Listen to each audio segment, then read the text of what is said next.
Hey guys, Bugcat7 here. Okay, it is Sunday, September 2nd, 2018. It's a beautiful day here in New York. Thank you for visiting the Stonewall Research channel on YouTube. I appreciate it very much.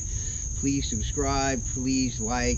I thank my new subscribers. Please do look through my videos. I've organized some playlists in there on the video, on those Stonewalls and other research that I've done. So please look at that stuff. Okay. I just want to do a short video and talk a little bit about the giants, and I've titled this one, Let's Talk Giants. Okay, so more or less this is a rebuttal response to a lot of people. Often I find, when I comment on YouTube, talk to people out in the world here, the first thing they say is, oh, that giant stuff, it's a fraud, it's a hoax, and all this kind of stuff. They dug up bones, they didn't know what they were, they said they were giants. Okay, let's talk about that a little bit. Now, naturally, during the Victorian period, during the time of P.T. Barnum into the early 20th century, there were a lot of hoaxes, there were a lot of frauds. People were perpetuating frauds all over for all kinds of things. And, the giants were no less involved with any of that stuff. And this is the time period that people often refer to as there being frauds and hoaxes. And naturally, I'm sure there were, frauds and hoaxes that dealt with the giants, etc. But I don't think all of them were. But, it's kind of hard to prove because, we don't have the evidence readily available. There is evidence of giant skeletons, certainly around the world, here in the United States, other places in the world. There are a few skeletons here and there, skulls of, giant proportions. There is evidence in the world, but, it's not recognized by anybody, and, the mainstream scientific academia will write it off as an anomaly or whatever it is, and there's countless references to, people who were extremely large people in the histories. I read to you some histories from Stony Brook University in the video that I have on my channel called the White Stone Tribe, because of the white stones that keep on showing up in all these New England stone constructions there at Mallory. When I did my research at Mallory, you had all these white stones. So in any case, I read to people from I mentioned that I had read in Stony Brook University Archaeological Department research material that when the settlers and colonists first got here to Long Island, one of the things that they noticed was that the Native Americans here were much taller than they were. Much taller, okay? And I've mentioned that to many people, and the first reaction that I get, they're like, really? Because they didn't learn that, and I didn't learn that. Everybody learned that the Native Americans, North, South America, wherever it was, were all sort of short in stature, and that was just, misinformation as far as I'm concerned, because we have so many occurrences in the historical record of giant-sized, large, Native Americans, including chiefs. I read to you from the book from the Library of Congress that they have there about the tribes of the Hudson's River, and the chief of the Montauk tribe being a giant guy. And he also was a smart guy because he built canals here on Long Island, the same canals that John Jensen talks about, the very same canal John Jensen will show you on his website.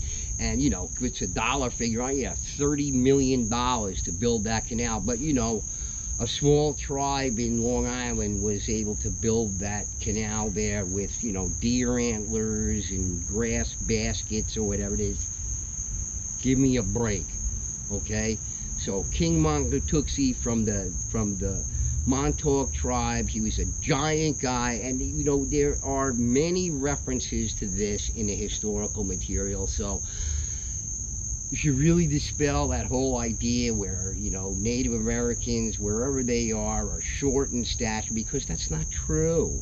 The historical record doesn't bear that notion out. So just forget about that. If people want to be deluded about that, then let them be deluded about that, okay? But let me address this thing with the frauds and the hoaxes and everything else. Now, I've been doing years of research on this stuff, not just watching YouTube videos, you know, going to the library, reading books, taking books out, reading them, studying them thoroughly, okay? And okay, so you could say, I'm not going to dismiss this outright, that, during the time, the Victorian era and P.T. Barnum in early 20th century, that people were perpetuating these hoaxes. I'm sure they certainly were. But some of these references, like Jim Vieira found in many of his researches, with the local town histories up there in New England and Connecticut, okay, and all the accounts of giant skeletons being dug up in the areas of New England prior to the Industrial Revolution. We're going back in time, 1700s or late 1600s, early 1800s, okay? Now, look, from my research of the people that were living in these areas, in the New England area of that time, okay, we're talking about extremely religious people, extremely pious people, okay? They're not prone to exaggeration. They're not prone to lying. When they called the mayor down and the doctor down to identify the skeleton that some farmer dug up in his field, and they looked at it, I mean, what did they say to themselves? In 200 or 300 years from now, people are going to be saying, oh, there's no such thing as giants, so, this deer skeleton here, we'll just say it was a giant or something like that. Absolutely not. Absolutely not. These people were extremely religious people. They were not prone to lying or exaggeration because it didn't purport with their faith. Okay? So you can say what you want about the Victorian period and the early 20th century, but as far as the reports of giants back in the 1600s, 1700s, early 1800s, I'm not buying it. Not buying it. Okay? You're talking about a time where you think, people are going to say, well, they were stupid back then and they didn't know a lot, they didn't have any information and all this kind of stuff. Really? Thomas Jefferson spoke 7 different languages fluently. He was a surveyor by trade. They're not doing surveying much different than they were doing hundreds and hundreds of years ago today. So I don't know what you're talking about. So, when you say, hey, they were perpetuating hoaxes, not before the Industrial Revolution. You're going to have a hard time convincing me or anybody else who's actually done the research that people were prone to do that. Okay? They were not. Okay? Let's settle that once and for all. Okay? These extremely religious people from that time were not prone to exaggeration. They didn't have to, say, giants are in the Bible, so therefore the Bible. They didn't have to say any of that stuff because, most people were religious. Nobody, not a lot of people were denying the accuracy of the Bible and all that kind of stuff. And I'm not even referring to, I'm not a religious person. I'm not an extremely religious person myself. What does it have to do with religion? It doesn't have anything to do with religion, except that the giants are mentioned in the Bible. Well, maybe there's something to that, but, the point is that the people of this time period, before the Industrial Revolution, were not prone to exaggeration and lying because it did not coincide with their faith. Simple as that. Okay, so you're gonna have a hard time convincing me that these people were, perpetuating a lie about the giants and everything, because I just don't believe it. After all the research I've done, then you got these people who watched a lot of YouTube videos or whatever it is, never picked up a book in their life or whatever. They're going to tell me that, it's all hoaxes and they were dinosaur bones and all, I'm sure mistakes were made, but, what are you trying to say? The doctors of that time didn't know anatomy and the skeletal structure of human beings? It's ridiculous. I'm sorry. They knew all about that stuff. Besides the fact that we don't really know about history anyway. Okay, as far as we know, those people could be vastly more intelligent than us now. We certainly seem kind of stupid compared to some of the people in the past as it is. So, yeah, Socrates was a dummy. Okay, Sure, buddy. All right, so let's get that out of your mind, okay? So, you know, all these reports of skeletons in the 16 and 1700s, they're most likely true, okay? So I'm not buying this whole thing, they're all frauds and it's a hoax, and no, all right?